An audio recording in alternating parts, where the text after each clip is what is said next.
অসমৰ ৰাইজে ভোট নিদিলেও হিমন্ত বিশ্ব শৰ্মা আকৌ মুখ্যমন্ত্ৰী হ'বই। অকণমান দুখ লাগিব যে অসমৰ ৰাইজে ভোট নিদিলে, কিন্তু মুখ্যমন্ত্ৰী তেওঁৱেই হ'ব। গতিকে এইবিলাক কৈ লাভ নাই। এই কথাষাৰ ৰাইজে কিমানে শুনিছে নাজানো, কিন্তু মই স্পষ্টভাৱে শুনিছোঁ। সেই কথা কোৱা মুখখনো দেখিছোঁ। আগৰ আমাৰ যি ওপৰৰ মালটো আছিলে যে, সেই ওপৰৰ মালৰ ডাইলগ যে ৰাইজে ভোট নিদিলেও আকৌ হিমন্ত বিশ্ব শৰ্মাই মুখ্যমন্ত্ৰী হ'ব। গতিকে ইয়াৰ আচল ৰহস্য কি? ইমান সাহস ক'ত? দুৰ্নীতি কৰিছেতো কৰিছেই, 2 নম্বৰী কৰিছেতো কৰিছেই, কিন্তু অপেন কৈ দিব পাৰিছে। গতিকে বেকত কি আছে?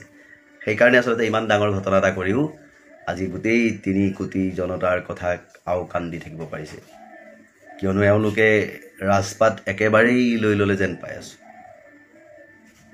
হয়তো এওঁলোকে EVM-ত টেম্পাৰিং কৰিছিল, কিন্তু বেলট পেপাৰ হ'লেও সেয়াও চুৰ কৰিব। গোটেই সস্তুৱেই চুৰ এওঁলোকৰ। গৰু সাৰি যোৱা নাই, গো হত্যা বন্ধ কৰি নিজেই চুৰ কৰিছে, আৰু ভোটটো চুৰ নকৰাটো কি ডাঙৰ কথা?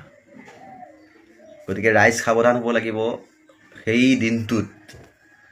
দিনটোত সকলো ৰাইজৰ লগত দলৰ যিসকল থাকিব তেওঁলোকৰ লগত, প্ৰশাসনৰ লগত সকলো ৰাইজ লগ্ন হৈ থাকিব লাগিব।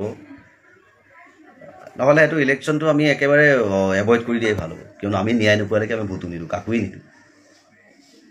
ভোট কেন্দ্ৰ বন্ধ হৈ যাব। আৰু ইয়াত বহুত ডাঙৰ কিবা আচলতে খেল চলি আছে। কথাটো ৰাইজে নিশ্চয় বুজি পাইছে। শ্যামকানু মহন্তৰ যেনেকৈ কুকাইদা কৰি বচাবৰ কাৰণে যাদু মন্ত্ৰ কৰি আছে, সেইজনে কিবা চাগে গেৰেণ্টি দিছে নেকি যে ৰাইজে ভোট নিদিলেও আমি আপোনালোকক জিকাই দিম। কিমান চাগে কি কৰিছে এতিয়া হিচাপ নাই নেক্সটৰ কাৰণে থাকিবলৈ। কিন্তু থাকিবলৈ সকলোৱে আজি কিবা এটা, মোৰ এখন দোকান আছে, মই দায়িত্ব দিলোঁ এজনক যে দোকানখন চলাবি। 1 মাহৰ কাৰণে দায়িত্ব দিলোঁ। তেওঁ যদি মই 1 মাহত যদি 20,000 টকা 30,000 টকা সেই দোকানখনৰ পৰা প্ৰফিট কৰিছোঁ, তেওঁক দিয়াৰ পিছত যদি মই দোকানখনৰ পৰা 4,000 টকা মই দেখিবলৈ পোৱা নাই মালিকে, তেওঁ যাক তাক খুৱাই নিজেই খাই খতম কৰি দিছে, আকৌ মই তেওঁক পিছৰ মাহতো সেই দোকানখনত কৰ্মচাৰী হিচাপে ৰাখিম নেকি? কেতিয়াও নাৰাখোঁ। আৰু দেশৰ ৰজা মন্ত্ৰীবোৰে ভাবি ল'ব নালাগে যে আমি মন্ত্ৰী ৰজা, সেইটো ভাবি ল'ব নালাগে। আপোনালোকো ৰজা নহয়, আপোনালোকো মন্ত্ৰী নহয়, আপোনালোকো হৈছে চাকৰ, ৰাইজৰ চাকৰ। তো ৰাইজৰ চাকৰ আপোনালোকে কৰিব লাগিব। কিন্তু আজি আপোনালোকে ৰাইজৰ চাকৰ নকৰি আপোনালোকে কি কৰিছে? আওকাণ কৰিছে কাৰণে আপোনালোকে ৰাইজৰ পৰা বঞ্চিত হ'বলগীয়া হৈছে। আপোনালোকৰতো কোনো চাকৰি নহয়। ৰাইজে আপোনালোকক মানে ভিক্ষা বুলি কয়। ভোটটো যে আমি যে দিওঁ, এইটো ভিক্ষা। নিষ্কৰ্মী মানুহ, কোনো হাতৰ বিদ্যা নাই, কাম নাই, ভালকৈ পঢ়া শুনাও নকৰিলে, চৰকাৰী চাকৰি নাই। গতিকে সেইবিলাক মানুহেই ৰাজনীতিত সোমায়। আৰু ৰাজনীতিত সোমাই পেলাই যেতিয়া অকণমান কিবা লাইন এটা পাই যায়, পাই যোৱাৰ লগে লগে নিজৰ স্বাৰ্থৰ কাৰণে যে মই চাকৰিয়ালতকৈও ধন বেছি ঘটিব লাগিব, নহ'লে মাইকী গুচি যাব। কিহৰ নেতা মন্ত্ৰী কৈছে যদি মাহটোত টকা 10 লাখ আনিব নোৱাৰে? অকল সেই 70-80 হাজাৰ 1-1.5 লাখ টকা দৰমহাত থাকিলেই হ'ব নেকি?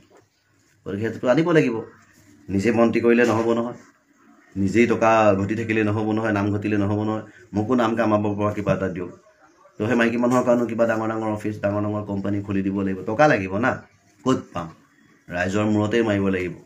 গতিকে চাকৰৰ নিচিনাকৈ নহ'ব। এতিয়া চাকৰি নিচিনা কৰিব লাগিব, দম দি উভতি ৰাইজকে ধৰি ৰাইজকে ডাউন মাৰি থ'ব লাগিব। তেতিয়াহে আমি ওপৰত থাকিব পাৰিম।